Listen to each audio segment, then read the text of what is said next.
We Good. are I'm good good. at this. Hi guys, how we doing? Hello. Hi YouTube. We come to you with thoughts. We watched a Lend us bunch. your ears. We watched a couple of James Bond movies because Bella was given a task for that. And Nate joined us for the most recent one, and there's a lot there. We're going to take a quick second to go over the first two movies since Nate wasn't able to join us that. So, for our thoughts, Dr. No, it was the first James Bond movie. It came out in 1962. Everyone knows, well, okay, not everyone knows, but a lot of people will know that it was Sean Connery as the first iteration of the titular character. And it was directed by Terrence Young. I don't know if that needs to be pertinent information, but we're gonna throw it in there. This is fine. Um, anyways, we are following Bond through his MI6 ness. We end up finding ourselves in Jamaica where he is trying to find some assassins, and I'm struggling trying to remember all of this.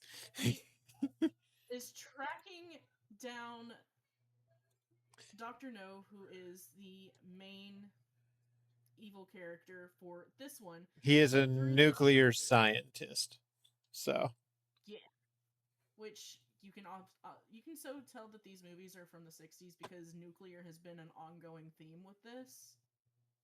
But yeah, Were they in actually, the first two as well? the the No first Doctor one, No was from Russia with Love. I don't think had anything to do with anything radioactive. It was getting a cipher machine, which yeah, there was no real overarching villain in that except for the henchman dude. yeah, that one we'll we'll get to From Russia with Love more in just a second. But we were first introduced to Dr. No, and we get hints of Spectre, which I learned through Shrix is the overarching big bad evil corporation. It's basically the League Like, of Evildoers, but James Bond spy stuff. yeah, think like if MI6 had a main antagonist, it would be Spectre, pretty much. Um, but Which, for those that have watched the newer Bonds, not the older ones, will also remember Spectre being a thing for Daniel Craig. I Because was about there's to say, like, wait, Spectre, isn't that the name of one of that the movies? that is the name of the fourth movie. which is interesting that they kind of reach back to that. I'm interested to see how it goes as we watch the movies. If it's just like a callback, or if it's something kind of like they did with Captain America, where it's just like, oh, Hydra never actually left. Um, Uh, I by don't the I won't way, say anything on that one. by the way, a lot of people shit on the older movies because oh, they didn't really age well. This one, the first one, Doctor No, wasn't that bad as far as how it aged. No, I it was will all right. It was one of the ones that had the least amount of time with the villain because I think we only had him for a total of 25 minutes. I don't even know if it was also, but the runtime for this movie wasn't super long anyway. It was like It's an hour 40 or something. yeah, just a little bit over an hour and a half. It wasn't super long. I will say as far as aging for the movie, I wish they'd had actually used Asian Americans or even just like Asians in general for It was the whitewashed. it was very whitewashed. Except for the extras and some of the secondary characters, they did actually use people of color. Mm-hmm. But Dr. No, who was supposed to be a Chinese German scientist, it was. I'm pretty sure the actor was Canadian, actually. I'm pretty sure. But overall, I feel like Dr. No wasn't bad. It would be something that I would probably watch again. The thing that Um, is just so skipped over with Dr. No is, oh, we get a reference as to his hands are missing. He has metal hands. It's only used to crush a statue, and it's never talked about again. yeah. Like, we get one major scene where it's talking about how he uses prosthetics as his hands, and then, like Kitty said, it's never really revisited. Seems to be a running plot with theme. with the early Yeah. ones, there is a These are lot movies. that gets skipped over or just forgotten about. There really is. We call this loopholes. I have Plot the holes, not loopholes. have the Wikipedia pulled up and I'm reading through some of it and it's just fucking ridiculous. Yeah. We are also introduced to the fact that James seems to have a drinking problem and is very horny. Which is And a very common thing among most of the movies. it is. Also, I want to say I don't know what it was about this movie in particular that made me notice it, but he has a lot of scenes where he's just shirtless for some reason. Sex appeal. If you say so. Honestly, Connery is Also, not the best looking one when it comes to the Bonds. he's not bad looking, but I mean, Back in it's the day, he definitely- was the model. I guarantee. Oh, probably. Nowadays, nah. I will say this: the suits definitely help. Yeah, he's very personality- prim and proper with these early Bonds. We always see him in like a full 3-piece suit, or if he's not in that, it's some kind of button-up shirt and slacks. which I can appreciate. Aesthetically, it's pretty. Also, another thing that I have noticed, which is just for some reason has become a reoccurring theme for shit that I've been watching, because I've also watched the Transporter movies recently. Motherfuckers wearing shoes without socks. It has happened in at least 2 of the 3 movies for James Bonds that we have seen so far. I want to say it's been in all 3 of them. It has been. I hate it so much. And they're all like slacks, like slip-ons. There's not even really ones where they tie the shoes. Yeah, they're all fucking loafers. Like, and in this first movie, when you're in a place like Jamaica where it is hot as fuck, your feet are gonna get sweaty. Loafers are almost always leather. Your feet are gonna smell. We are getting completely sidetracked, but this is just a random fucking thing. I mean, we're here for all the comments, so. Ugh. Oh, just wait. Oh, Mm, Nate has plenty of comments soon. I just number 3 is gonna get torn apart. And what did you say was the critic score, like the overall score for Doctor No? Let me go back to that. Dr. No was a 95% on Rotten Tomatoes.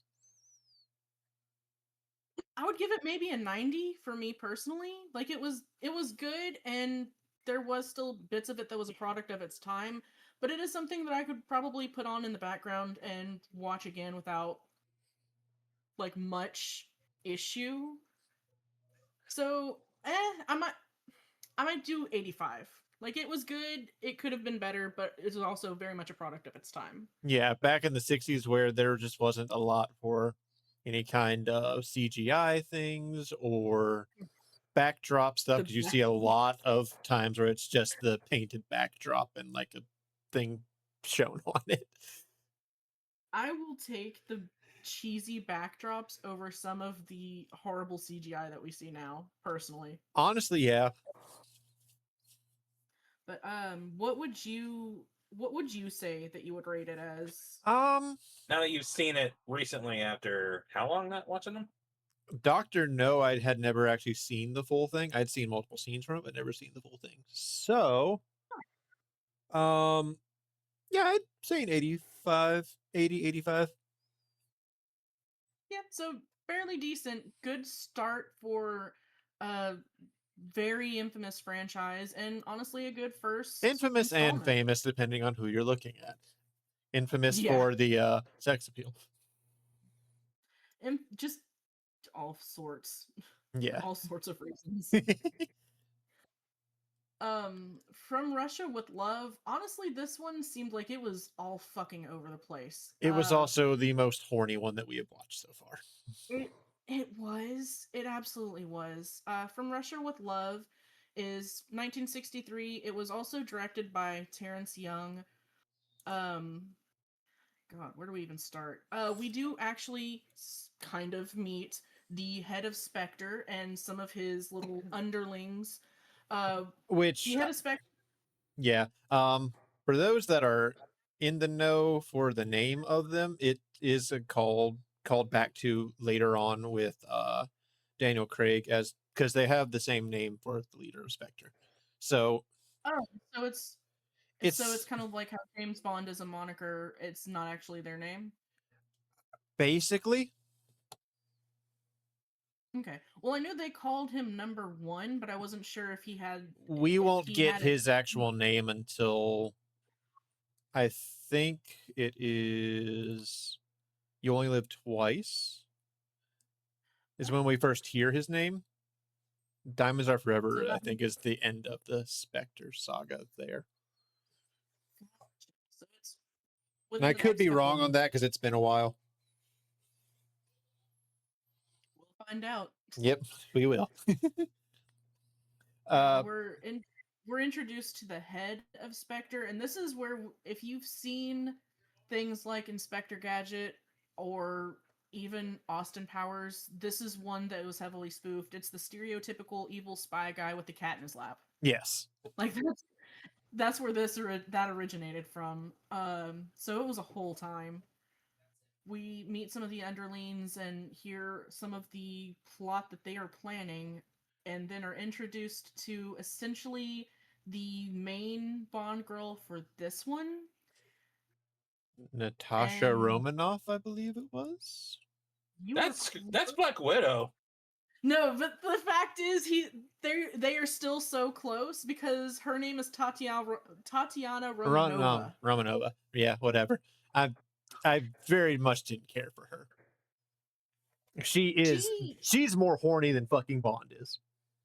she really is. Like Homegirl was throwing herself at him, I but mean, yes, it was her mission because she was told by who she thought was the commander for Russian intelligence stuff who had defected to Spectre, that she needed to be close with him and do everything he says. Yeah, that was a thing.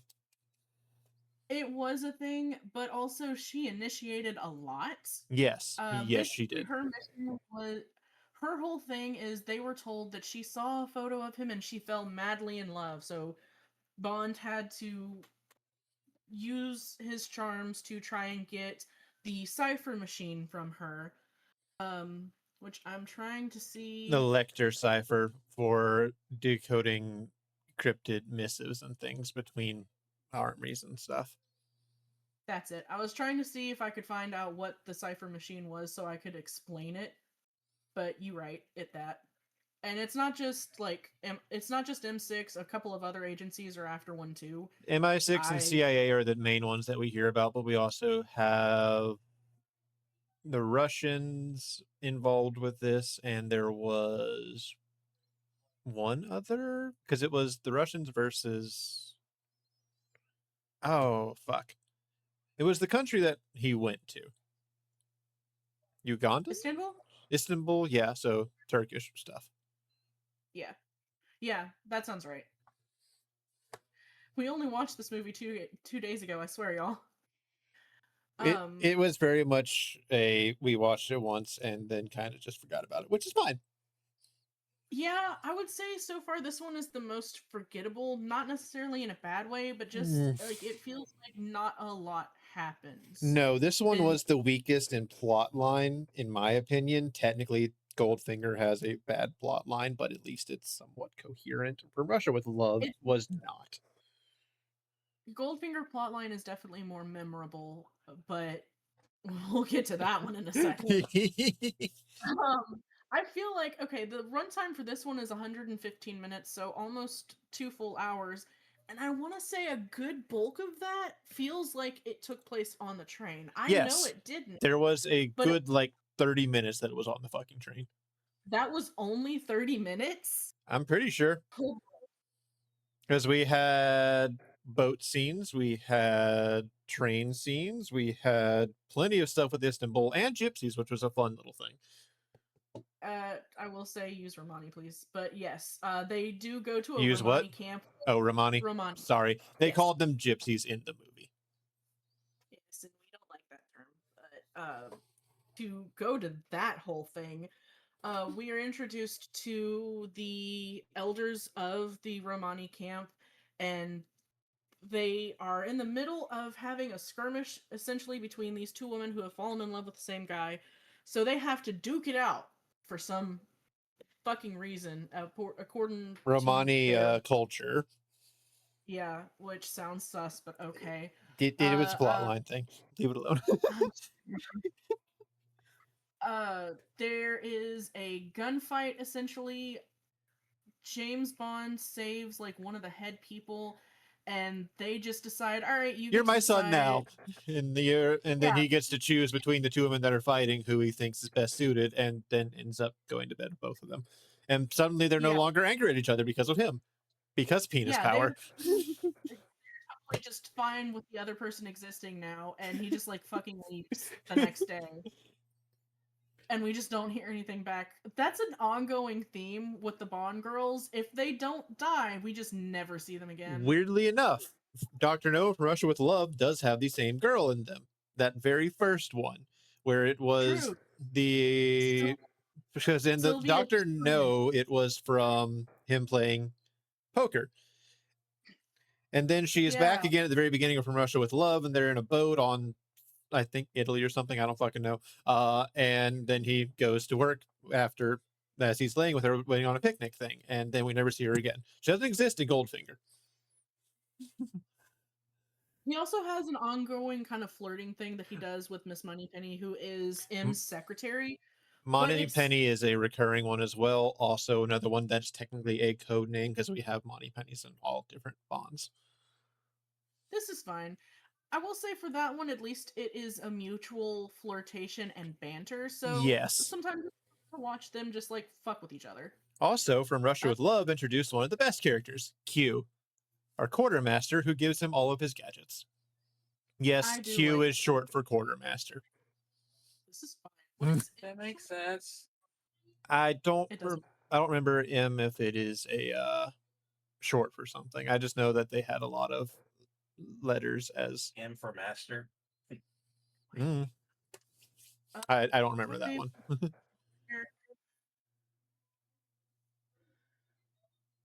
I'm gonna see if I can't find if it means something.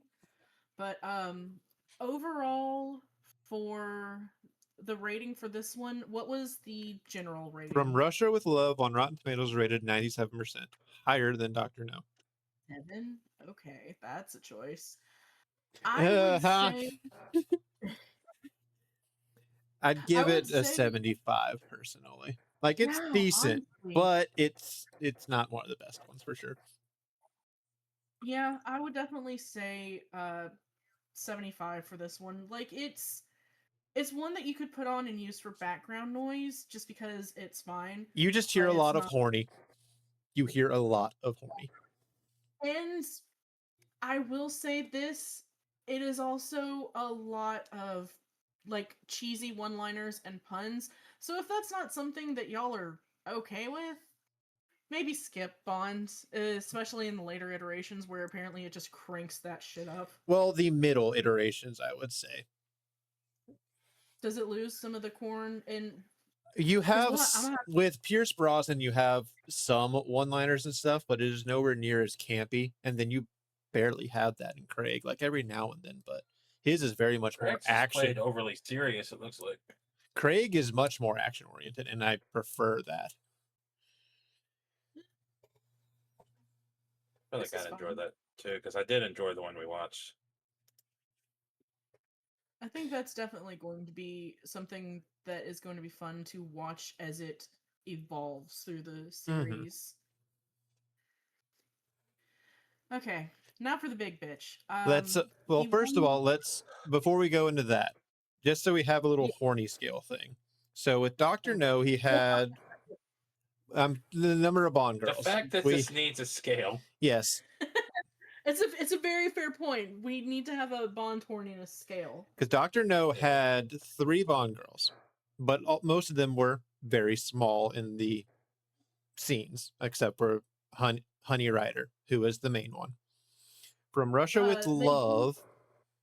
I was going to say they do also do the thing back then where they just kind of show them kissing and then they pan away, which is very nice for people who don't maybe like a lot of quote unquote sticky sex scenes, Nate. much like Nate, my brother. Um, so seeing the build up but not the result or the action itself is nice. I'm hoping that's something that they keep in later movies, although I don't think it is. I think they get a little bit more you see a graphic. decent amount. Well, not I shouldn't say decent amount, but you do get spots of actual nudity, but it's like back shots. You don't see any actual genitals or things. I wouldn't expect us to see genitals. Though that being said, we did see boobs in the first one, Yeah, surprisingly. we saw actual I don't boobies. I don't Boobies. think that was intentional. I definitely don't think that was intentional. No. Now when it comes to the horny scale for From Russia with Love, I think I counted like fucking 5 different girls he was sleeping with, if not more. Yeah, honestly, 4 or 5. Russia with Love is definitely the horniest one so far. Now we're going to Goldfinger. All Which right, first of Nate. all, Hold on, Nate. least horny one so far, because we only have 2 Bond girls in there. Which is surprising, honestly. But one Goldfinger. of them we'll talk about later. Yes. Goldfinger came out in 1964. It was obviously the third movie, and it was directed by Guy Hamilton. I'm going to say the overall plot because this is fresh in my mind, one that I remember. So this will be the easiest one to get through.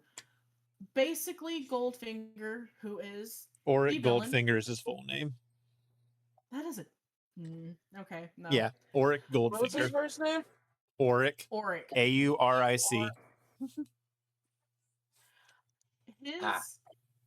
His grand plan is to irradiate Fort Knox, the gold reserve that we have in the US. He wants to irradiate the gold in Fort Knox so that he can then sell his gold reserves for a higher amount. There are several problems with this because there are this is a multi-step plan, and in my opinion feels like it would be too convoluted to even get to the point where you could do this. But also with just a little bit of research, we found out gold doesn't stay as irradiated as he was hoping for that quote unquote 58 years. It's more like a couple of weeks that the half-life would happen. The other So there is thing that we have here is it seems, because we're not given a full missive for Auric Goldfinger as to why Bond is going after him. The very thing starts with at a resort where Felix Leiter, who is the CIA agent, basically equivalent to James Bond, another code name, is talking with Bond about Goldfinger and some of his shady dealings. We don't have a real reason as to why he's investigating him. Hold on. Plot says MI6 agent James Bond destroys a drug laboratory and electrocutes an antagonist in a bath in Latin America. Bond then heads to Miami Beach, where his superior M, through CIA agent Felix Leiter, directs Bond to observe bullion dealer Auric Goldfinger at a hotel in Miami Beach. Bond discovers Goldfinger cheating at a high-stakes gin rummy game, aided by his employee Jill Masterson. Mm-hmm. Bond interrupts Jill and blackmails Goldfinger into losing. After an evening with Jill, Bond is knocked out by Goldfinger's Korean manservant Oddjob. I have thoughts about that. Bond awakens Jill covered in gold paint, dead from skin suffocation. In London, which Mythbusters tested that gold suffocation, and it is a feasible thing because, yeah. Because your skin needs to fucking breathe. In London, M tasks Bond with determining how Goldfinger smuggles gold internationally. Q supplies Bond with a modified Aston Martin and 2 tracking devices. Okay, the start of the most famous. the start of the most famous car for James Bond, the Aston Martins. I know nothing about Aston Martins. I am not a That car is pro. the most used car for James Bond until we get to, I think, later. We'll be right back. Okay. Nate will return. Yeah. Until we get to later Brosnan and Craig up until Skyfall, who does not use an Aston Martin except for in a much later scene in there where we get the classic one, the one that we actually had in Goldfinger, which is a really cool throwback. I love that you know this random bit of knowledge about the cars that James Bond drives, because I never, because I don't pay attention to cars in general, I probably would not have picked that up unless Q just makes it a point to say, "Oh, it's an Aston Martin, whatever." The funny thing Uh, is, the one for Skyfall is not from Q. no, does he rob a museum or something? No, James Bond himself has been toying with the car, like rebuilding one. Ah, Hmm. um, But back to while Goldfinger. while Nate is away, I'll go ahead and go into my little rant about Oddjob. Oddjob as a character kind of irked me, mostly because the person does not have a single line in the entire movie, He like is at all. basically seen as a mute that makes grunting sounds to communicate. Yeah, he is. Let me go. Okay, he is played by Harold Sakata, Which that name and does not sound one. familiar to me. I, oh wow. Okay, Goldfinger's lethal Korean manservant. Hate that term, by the way. Director Guy Hamilton cast Sakata, an Olympic silver medalist weightlifter, as Oddjob after seeing him on a wrestling program. Hamilton called him an absolutely charming man, yet you didn't give him any fucking lines, and found that he had a very unique way of moving. So, in creating Oddjob, I used all of Harold's own characteristics. Sakata was badly burned when filming his death scene. We'll get to that. In in which Oddjob was electrocuted by Bond. He, however, kept holding on to the hat with determination despite his pain until director called cut. Oddjob has been described as a wordless role, but one of cinema's great villains. Mm, Yeah, okay. Oddjob is one of the most memorable, in my opinion, of the henchmen. Oddjob is definitely more memorable when it comes to the henchmen that we've seen so far, mostly because I feel like he's the first one that had a name. Technically the one from Russia with Love had a name. I don't remember what it was, so it wasn't really important. Exactly. So we'll go with memorable. I would say of the main villains and or main antagonists that we see in this film between Oddjob and Goldfinger, I prefer Oddjob over Goldfinger as far as likability goes. But mostly because Goldfinger is just fucking dumb. He's a man child. Yes. Um I don't want to say what comes to mind because I'm not going to upload that if that is a thing.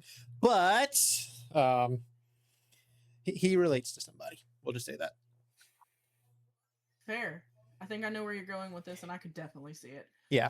We'll go to, because I described Oddjob as far as how they put it in the article. Gert Forb, That's the Forby, one who is Oric, right? Goldfinger, Yeah.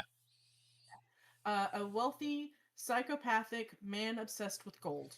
Orson Welles was considered as Goldfinger, but his financial demands were too high. Orson Theodore Welles was? Oh, wow. I didn't know that. Well, yeah. Theodore Beckel and Titos Vandis auditioned for the role but failed. Forby was cast because the producer saw his performance as, I'm not saying that. Uh, that sounds like it's not a good word. It's a pair of not a good words. It's Oh. his performance as someone that should not be within a school or near a school or near children. Oh. We'll leave it at that. Saw his performance as that in the German filmed "It Happened in Broad Daylight." Forby, who spoke little English, said his lines phonetically but was too slow. That explains so much. Okay, So to English was redub a him, very unknown language to him. yeah, to redub him, he had to double the speed of his performance to get the right tempo. The only time his real voice was heard is during his meeting with members of the mafia at Aruik Stud. That was the name of his compound? Okay. Yes. Bond is hidden below the model of Fort Knox, whilst Forby or Forb. I don't His remember. natural voice can be heard above. However, he was redubbed for the rest of the film by TV actor Michael Collins. The match is wildly praised as one of the most successful dubs in cinema history. People are No. people are praising this movie a lot. How I the people way are the praising dubbing this went did movie. not match up well with how his lips moved, and you could tell. You could tell a lot. For me personally, I would say the dubbing that was done in "Oh Brother, Where Art Thou," where Ulysses is singing the song, it ain't really him. That would be better, but his whole ass mouth is also hidden, so you can't see it. Yeah. Anyway, sidetrack nation. Okay, so the main we've gotten through the plot, we've gotten through the main antagonists. Let's talk about the main Bond girl, because that's going to be one of my biggest issues. So the first one we had was Joe Masterson for all of 10 minutes, if even that. I don't even think it was that.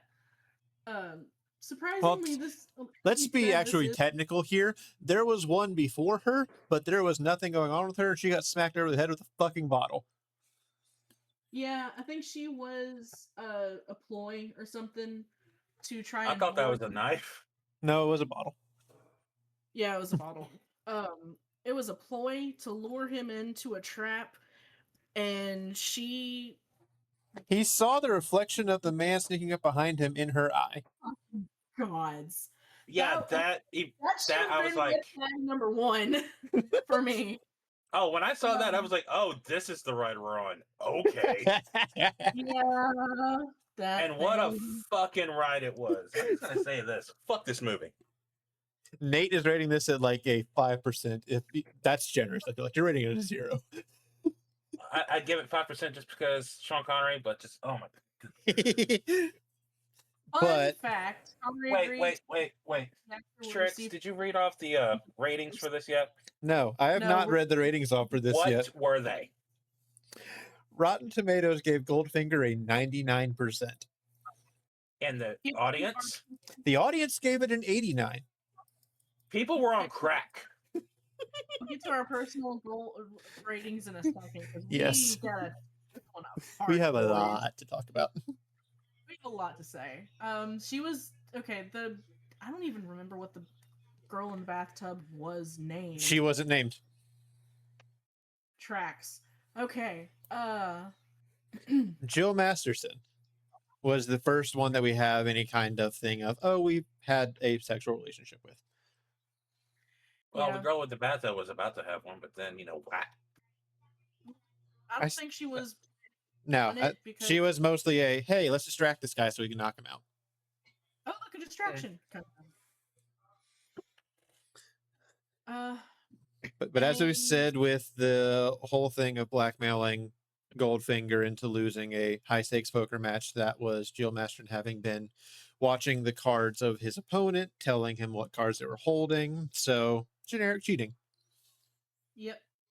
And the whole reason, And because he likes to win. Because that's which is the most man-childish thing ever. yes.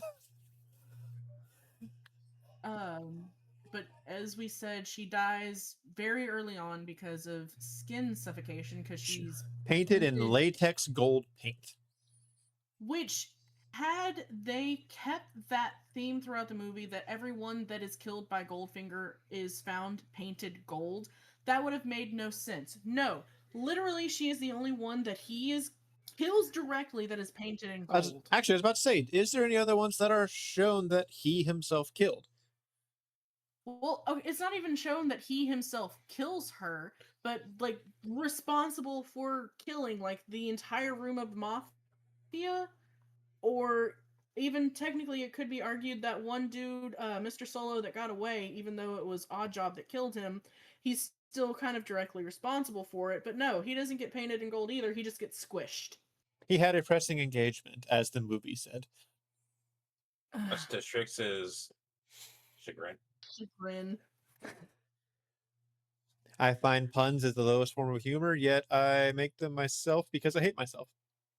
And he loves the James Bond films. Make that make sense. It doesn't. but I don't make sense.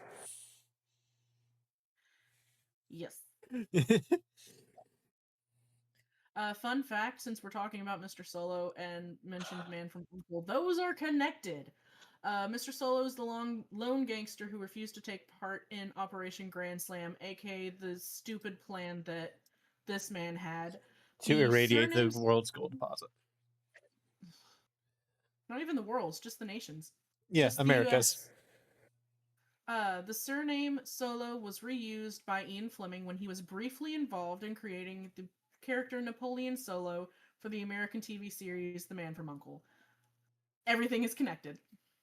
Oh yeah, I forgot that was technically a thing. Which led to a threatened lawsuit by Bond producers Broccoli and Saltzman, forcing Pronounced Fleming to back out. broccoli, but it is spelled broccoli. Yeah, it's pronounced broccoli for some reason. Napoleon Solo After- is Henry Cavill's character. Yeah. Yes. After having to watch Goldfinger, his ass is fucking broccoli. Okay, so we got through the first Bond girl. The second Bond girl is the infamous Pussy Galore. Which I swear is the Which- only reason this thing is rated so high. It is the only reason why. That and this one has the iconic line, "No, Mr. Bond, I expect you to die." That's where this comes from. The one that everyone quotes, including us. Yeah. Pussy s- Galore is arguably one of the most well-known Bond girl names. They might not know what she looks like, which she looks like pretty much every other Bond girl. She's very attractive, but I think she might be the first blonde. Honey Rider was blonde, I think, or like a very dirty blonde. I thought she was brunette. All Was right, she? so we're going with an ongoing theme because Tatiana was blonde. Now that I think about it, Yes. Bond has a type: women. I mean, not to mention the final girl for Craig was also a blonde woman. So I stand by what I said. We're introduced to her, and she has absolutely no interest in this man. She is a very accomplished pilot, though, apparently, and has trained an entire fleet of other pilots. basically, all- like, what is it? The Blue blonde. Angels? The stunt team that America has, and I'm forgetting their fucking name. I'm bad at Oh this. Jesus! Don't make me lie. I think it I know is the what you're Blue talking- Angels. Yeah, I know what you're talking about, though. It's the pilots that do all the tricks and like all the trick flying and stuff for shows. I think they do that down here in Millington. They do. But she is instructed by Goldfinger to distract Bond, which I will let Nate take. Well, technically, the whole thing there is make it look like Bond is in no trouble so that the American agents that he sees spying on them won't think anything's wrong.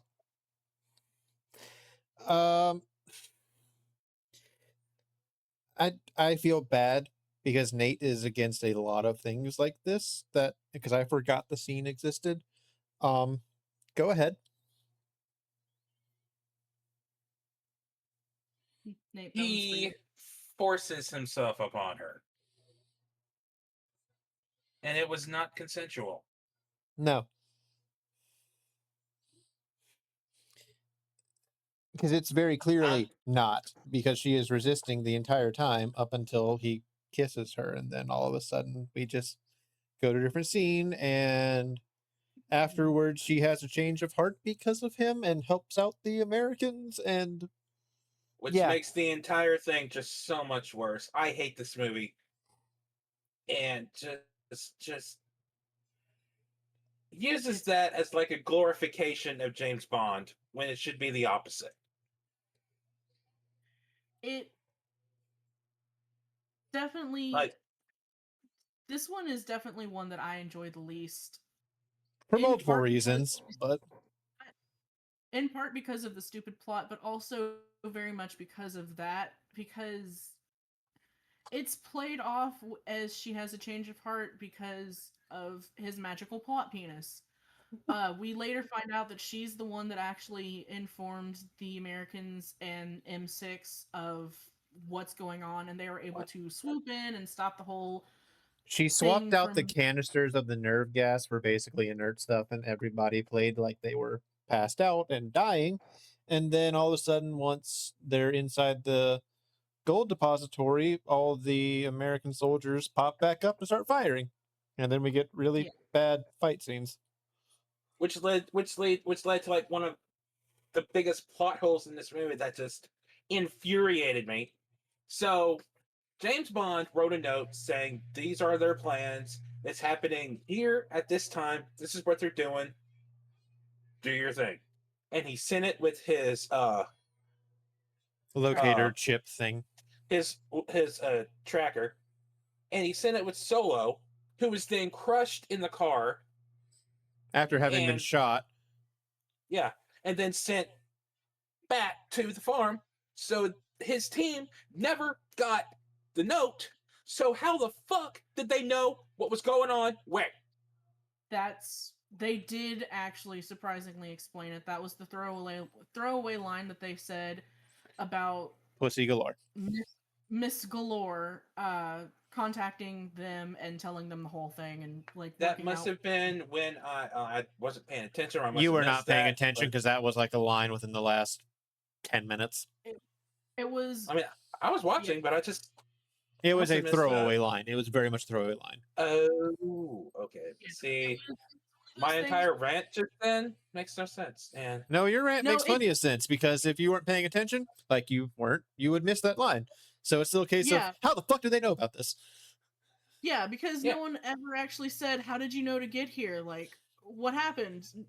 They just said it's a good thing that this happened so that we could do all this, instead of like James himself acting. How did you know? Yeah. Like it wasn't. It was exposition, but it wasn't like set up well. And so this is their first times watching it. I have seen this movie before, but it's been a while. And rewatching it, I'm seeing so much like, why did I enjoy this even a little bit? Well, okay. In your defense, how old were you when you watched it? 10, 11. There you go. I'm There's an tossing this out there. I enjoyed Brosnan's Tomorrow Never Dies and Craig's No Time to Die. I hated sitting through this movie. And I feel somewhat bad for subjecting you to it. No. Here's the thing. I was intrigued because, like we established, this is one of the most popular Bond films. Cool. Let's watch this after the movie. Like, not even after the movie. Like 5 minutes in. Oh, this is what we're watching. Okay. That's the thing. And it just. And then like the scene that I found so repulsive just took me out of everything. Like he actually It's clicked just out of like it for a little bit. My Yeah, care for this character and this franchise just diminished. Like the fact that this scene is considered okay because, oh well, he's a womanizer, this is fine. No, the fuck it's not. And I think there is a thing later in later movies. I think the next one might even have something to say about that. So, I mean, But that being said, I still want to watch the Brosnan movies. I want to watch the Craig movies. I'm okay with this. Which when we get to Brosnan, absolutely. But I don't think you're going to join us for the rest of them. No, we'll see. Like that's a lot of movies, and y'all There watch is them a at night, lot. and I Yeah. stream at night. I can't Yeah. watch them during my shift because I'm busy working. It's okay. We'll give you a basic rundown. Yeah, I'll get the TLDR from Bella, So, and if she thinks it's one that I might enjoy, I'll watch it. Yeah. any other It's all rants happening. about this one? The action was shit. Yes, it was. This movie had the least amount of action, and the action it did have was done poorly.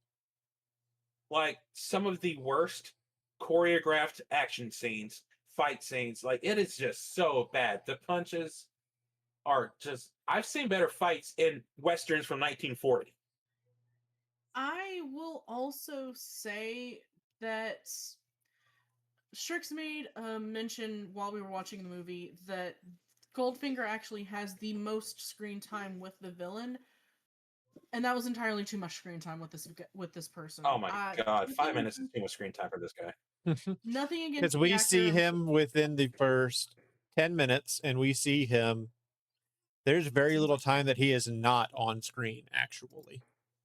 Yeah, there is a lot of screen time with the villain, and had the villain been better, it probably would have been better. And I think the main But- reason they had so much screen time is because last two movies, Dr. No was on for all of 30 minutes, maybe. From Russia with Love didn't really have an overarching villain. We had number 3 from Spectre and number 4, who was a behind the scenes plotter. And number 3 was all of 20 minutes. And she dies a very weird death. I feel like, though, as far as that goes, I prefer how they were doing from Russia with Love, where the main big bad evil guy gets very little screen time. You don't even see his face. Yes. Literally, whenever the camera is on him, it's the cat. It's focused at his lap on the cat, and he's just like stroking the cat. And that's again where we I'm get going that to whole give you this. That is technically an awesome innuendo because he's stroking the pussy. Bash his head in the wall. Just These movies saying. are definitely products of their time. Yes, they are. No, that's exactly what I was thinking the entire time he was on screen. Was "I'll get you next time, Gadget." I'll get you next time, Gadget. Next time. But it's Goldfinger is also one of the even back as a kid. Yeah. Goldfinger is also one of the ones that had their name parodied for a couple of things. So we had Gold Member for Austin Powers. I like gold.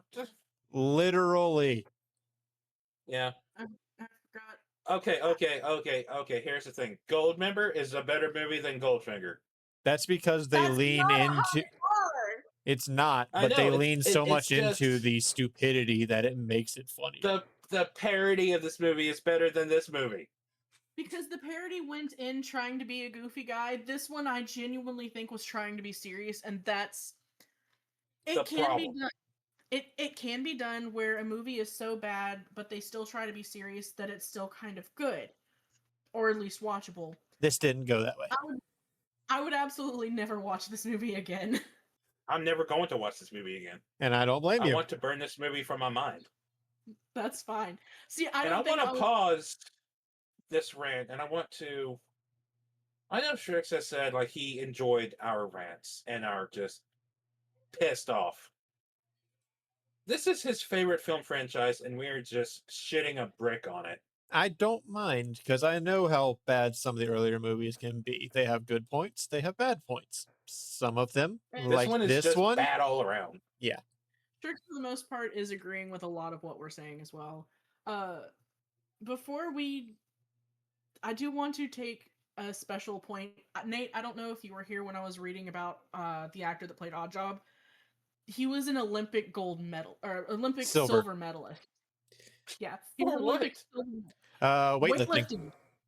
Harold Sakata, he was an Olympic silver medalist weightlifter, and he got called for the job because the director saw him on a wrestling program.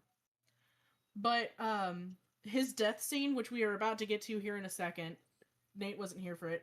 He was badly. No, I was here. I was here for the death scene. I watched the death scene. No, when we were talking about it, you had stepped away. He was badly burned while filming his death scene. Yeah, no, he was actually hurt on the filming. Oddjob as a character dies because his hat, which is a steel-brimmed fedora or top hat, bowler hat. Bowler hat. Okay. Yeah, it was a bowler cap.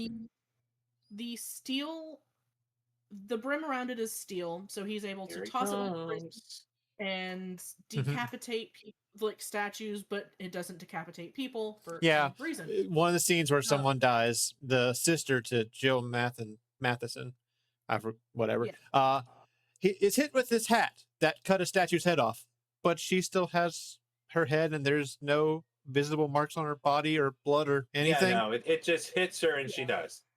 Yeah, but this crowd's about to erupt. It is tossed kind of back and forth.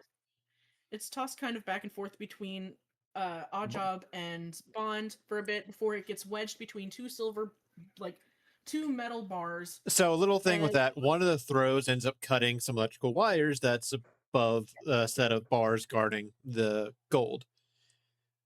Bond throws the hat after a little kind of spin around dance with Oddjob, and it gets wedged into these metal bars.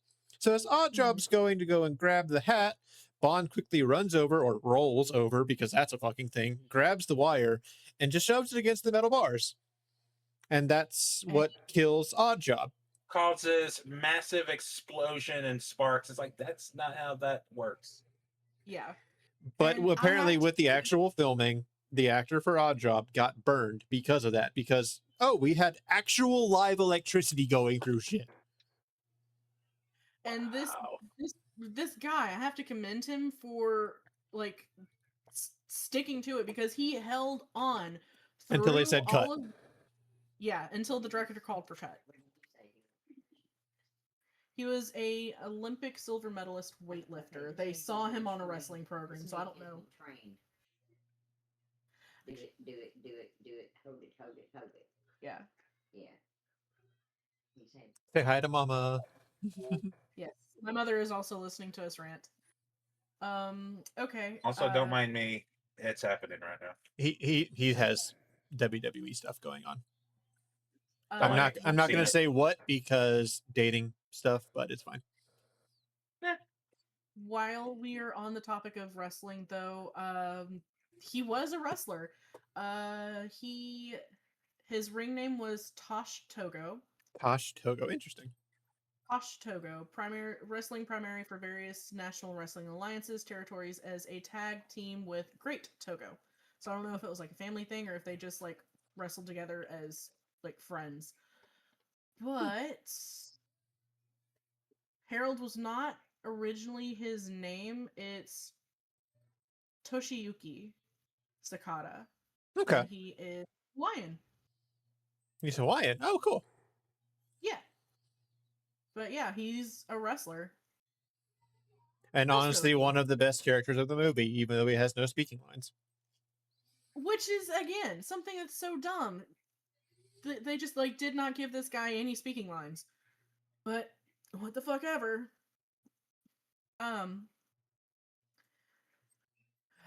Okay, I think I'm all ranted out for this one. You mentioned that the overall rating for this was somehow 99%. Trix, what would your personal rating for this one be?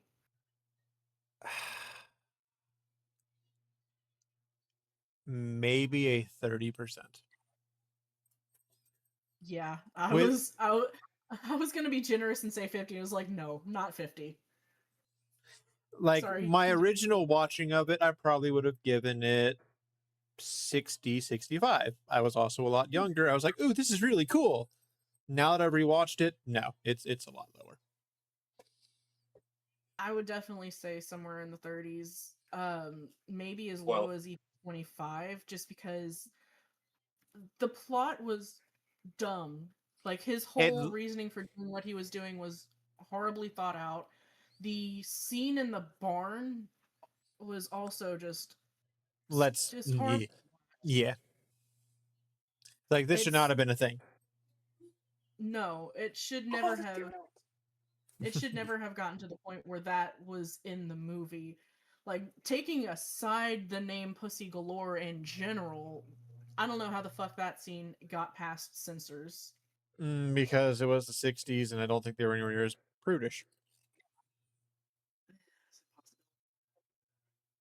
But yeah, this one has definitely been the weakest one so far. And I would think, definitely say in general, it around- might be one of the weakest ones in the whole thing.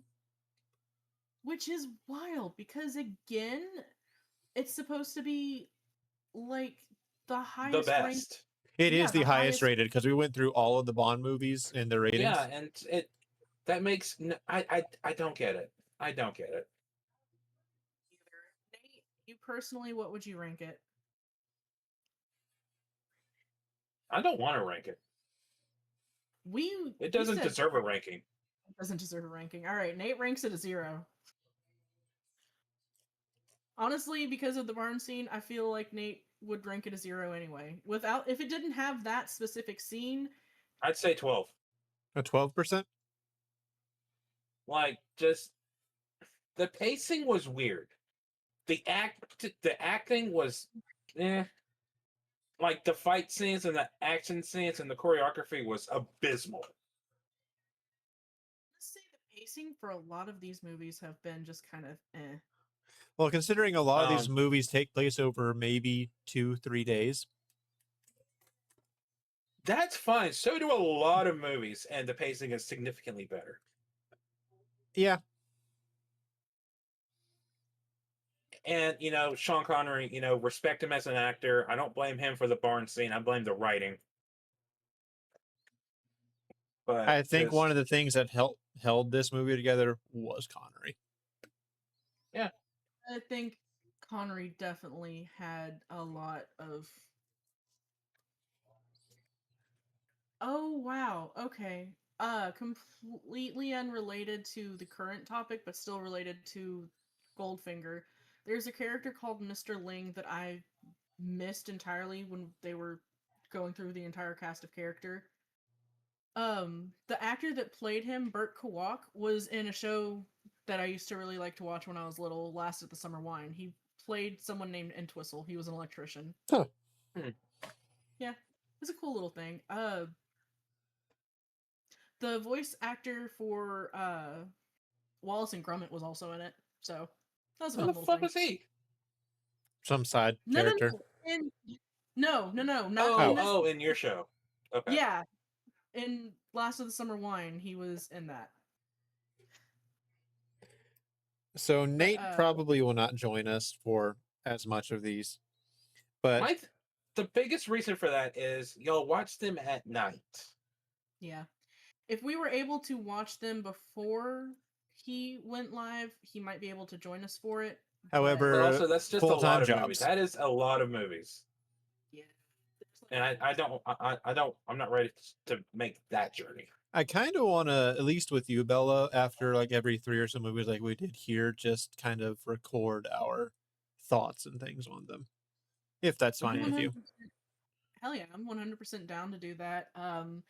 Hopefully. And then I post this offer. Yep. After all of it's said and done, Chaotic Cut Pass, James Bond. Let's go. All right. We still need to do the bad movie adaptations. Which honestly, this could technically count for that. They actually do, because these are loosely based off of books by Ian Fleming. God damn it. No. We're not going to put you through it again. No, the thing is, because there are so many of these, it does deserve to have its own thing. It does.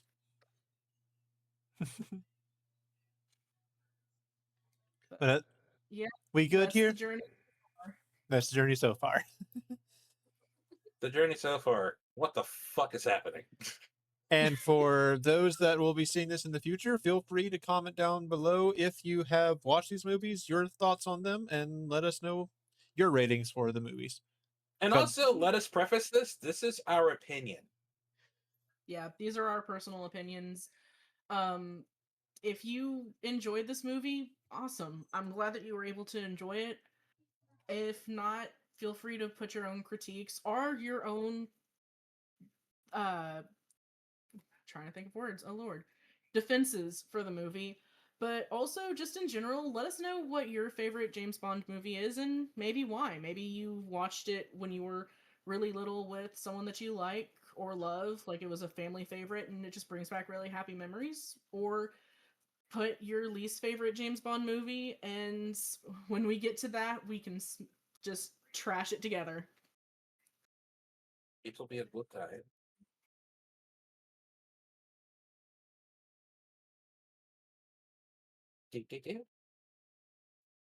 So that's a wrap.